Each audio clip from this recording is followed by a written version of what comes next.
Pois é, hoje a gente está falando aqui com você sobre escravos do Evangelho. É possível o Evangelho escravizar? Será que é possível, gente, o Evangelho escravizar alguém? O Evangelho que é para ser libertador, né? É possível ele escravizar? O Evangelho não, mas as pessoas que usam o Evangelho, sim. Isso não é novo, né? Na verdade, a gente está falando de alguns paradigmas que precisam ser quebrados e foram quebrados durante o período que se viveu diante de muita pressão, de muito sofrimento, como os colegas colocaram aqui agora há pouco. Pessoas que sofreram, algumas ainda sofrem traumas terríveis. Eu vivenciei algumas situações de algum tipo, né, de pressão. Também, embora não seja tão velho assim, né? Eu vivenciei, também experimentei, criado no Evangelho, a gente sempre vê, vive e ouve, né, algumas histórias desse tipo de opressão, que é muito mais uma logística humana do que uma ação do Espírito. O Espírito, ele é dócil, quando ele exorta com amor. A igreja deveria trabalhar muito mais a preocupação em amar do que em oprimir, e o que a gente tem visto são quebras de paradigmas. Talvez a igreja precise ampliar um pouco mais até a sua visão. Mas as pessoas que vêm à igreja precisam se comprometer com ela. E esse também é um problema muito sério, porque só estão indo em cima em busca de benefícios. A igreja não é um supermercado que fica oferecendo promoções. Tem uma coisa boa aqui, eu estou. Tem uma coisa boa ali, eu vou. Lá é bom. O manga vai estar lá, então eu vou. Não vou. Ali tem oração forte, aqui tem oração fraca. Não existe. Luiz, agora, mas há esse incentivo, Verdade, sabe? Há essas propostas. E alguns líderes induzem a esse tipo de comportamento. E aí fica essa salada terrível, prejudicando as pessoas que estão de fora. Ficam muito mais difíceis de serem influenciadas pelo Evangelho desta forma. É interessante, Luiz, e, né, Celeste, os amigos, o seguinte, é que o Espírito Santo, desde o início, ele não mudou. A direção dele é a mesma. É que as pessoas, ele faz o quê? Ele convence e converte o homem. O homem tem que buscar isso, essa mudança. Então, o que acontece? Nós estamos vendo esse choque de costumes, por quê? Porque muitas igrejas, elas começaram a ver outros moldes entrando no Brasil através dos Estados Unidos e tal, com uma certa liberdade, e começaram a perder membresia. Nessa perda, que a gente começa a perder, eles falam, onde estamos perdendo? Principalmente a juventude, porque ali pode isso, aquilo pode aquilo. Então vamos abrir mão. Mas muitas pessoas, dentro dos contextos denominacionais, não estavam preparadas para certas aberturas, para liberar determinadas coisas. Então o que acontece? Isso, os líderes não estavam preparados.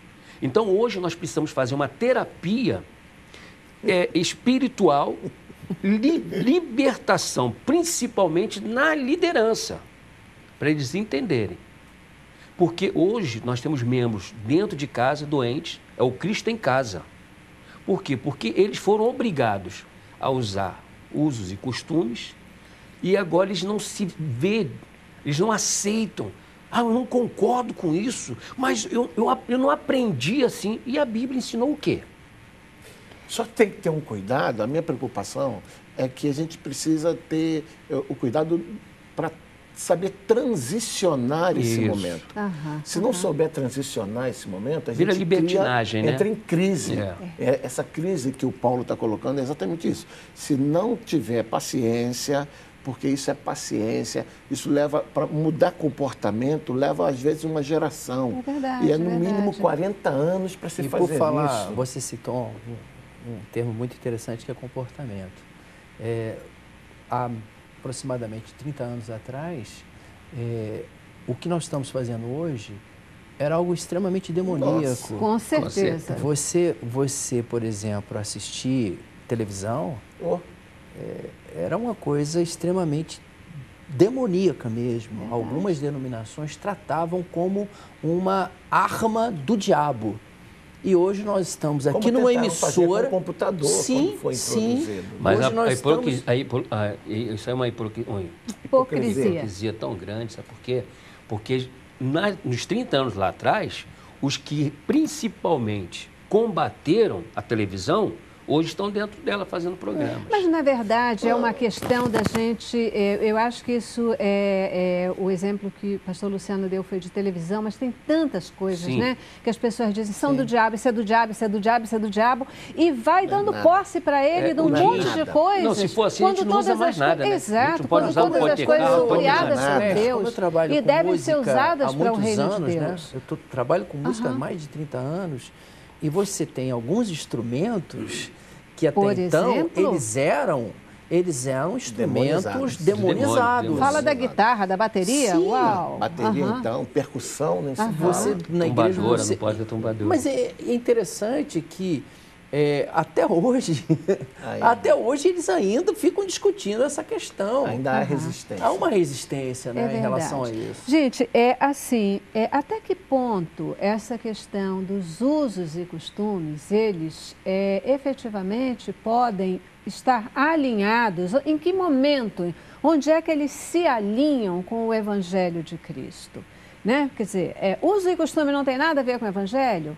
Ou tem? E onde é que tem? O pastor estava falando, né, da questão de muita gente aí tem que se libertar, temos que fazer libertação. Eu gostei do termo, eu acho que tem que libertar mesmo, porque o Evangelho, ele é libertador, ele é libertador. Mas como é que é essa liberdade? Celeste, Onde é que isso olha, se... deixa eu só dizer uma coisa.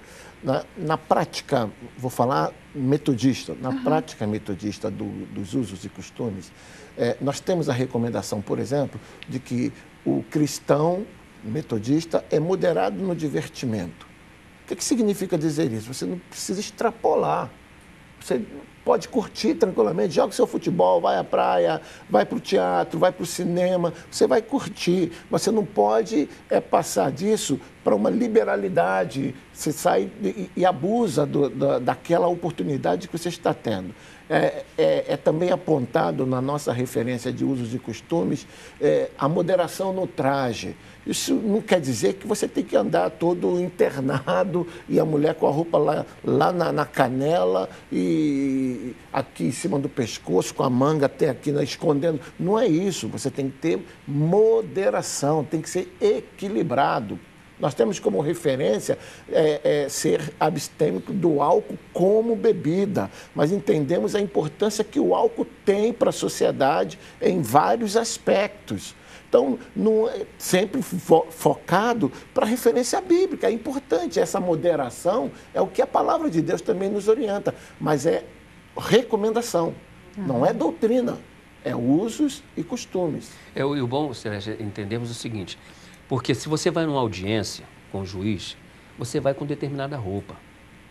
Você tem que ter um falar diferente. Então, nós temos que entender o seguinte, ir ao templo para a oração, para buscar, para louvar e adorar a Deus, nós temos que ter cuidado também. Nós não estamos falando aqui que você tem que se libertar dos costumes e fazer o que você quer. Não é isso que está sendo dito. Nós temos que fazer tudo com moderação e com equilíbrio, flexibilidade.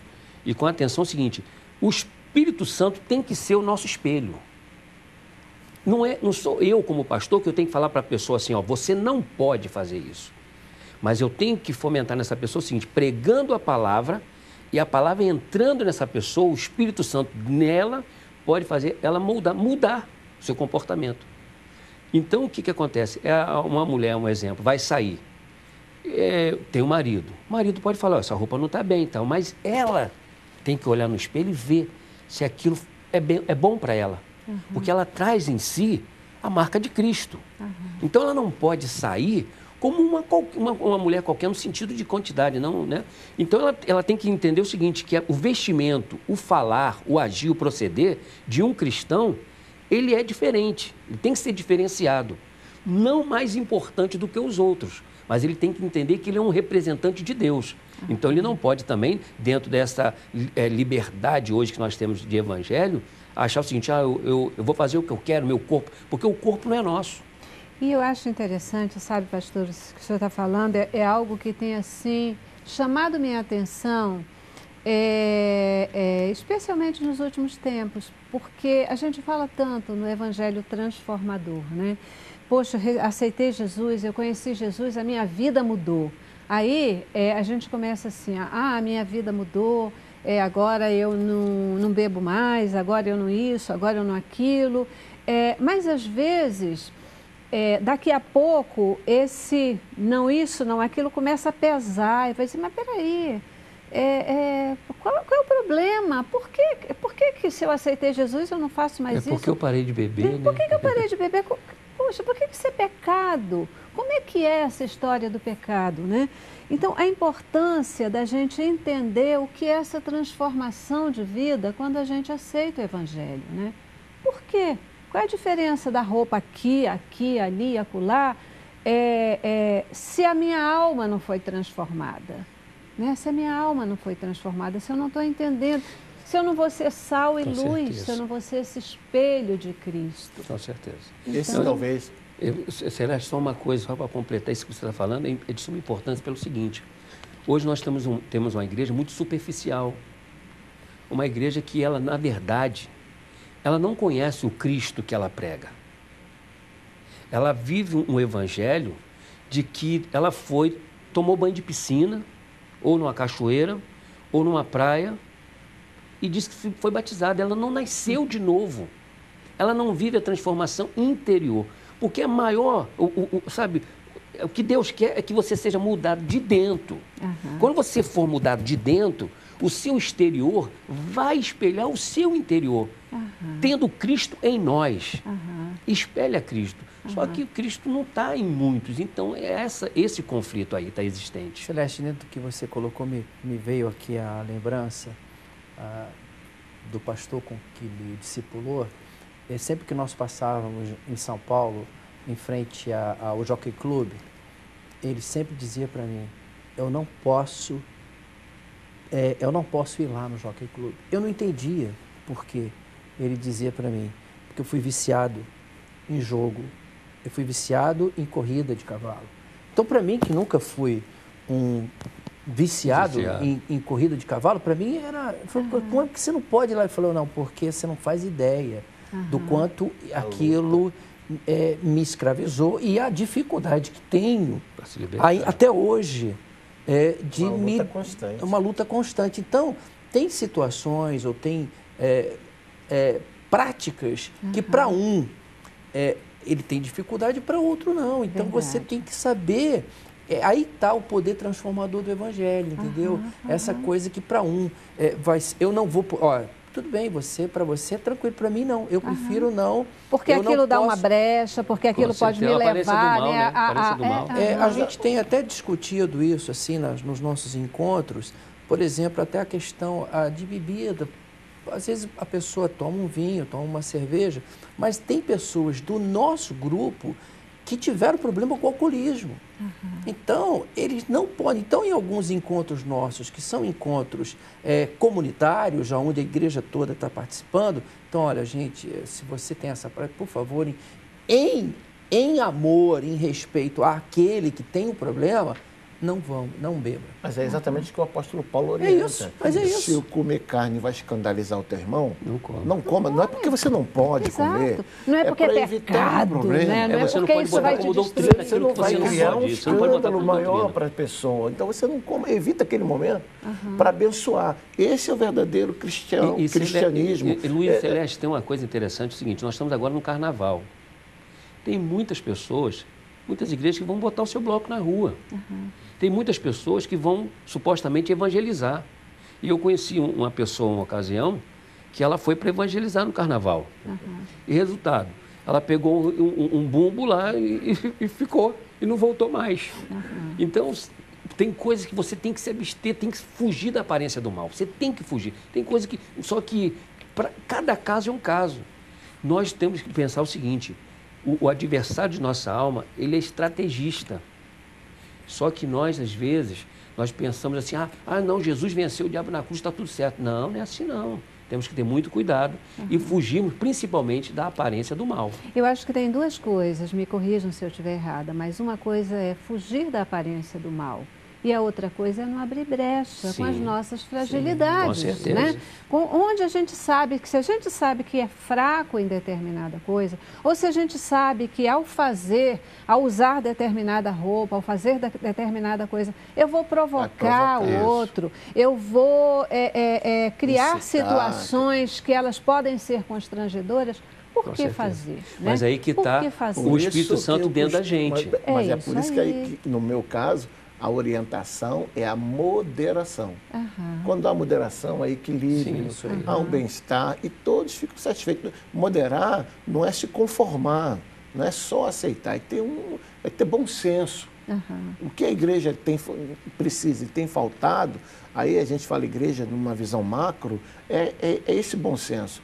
Porque Jesus foi sempre de bom senso, foi radical quando precisou, mas sempre com equilíbrio. Agora, Celeste e Luiz, eu penso o seguinte, há uma necessidade hoje do membro, independente de onde ele congrega, de quem for o seu líder, dele rever os seus conceitos e valores com Cristo. É independente de onde ele estiver. Não é a denominação que tem que fazer o seu molde, mas é a vida dele com Cristo. Ele pode estar em qualquer denominação, mas ele teve um encontro com Cristo, e se a igreja permite o uso, costumes, mas ele é pessoal, é ele com Deus. Mas só que as pessoas querem o seguinte, se eu não gosto de uma coisa, eu marginalizo um exemplo da música. Onde que uma Assembleia de Deus poderia tocar um pagode? Seria só terrível. Um reteté. Mas hoje pode, isso, o reteté pode, o forró pode. Então, aquilo que eu não gosto, eu marginalizo. Entendeu? Então, nós temos que ter muito cuidado no equilíbrio. Então, precisamos rever os nossos conceitos com o seguinte, o que edifica? E eu tenho que mudar, mudar. Eu não tenho que exigir, porque um pastor com esse negocinho aqui no rosto, um pastor com anel, não pode, mas eu tenho que mudar. Talvez esteja aí a essência daquilo que a gente está falando, né? Talvez esteja aí o grande ponto de fazer com que o Evangelho ele não seja escravizador, mas ele possa realmente ser libertador. Manga, eu preciso ir para o intervalo, eu já estourei aqui, eu vou para o intervalo e volto com você para o seu comentário, tá bom? Vamos lá. Cabeça pra cima.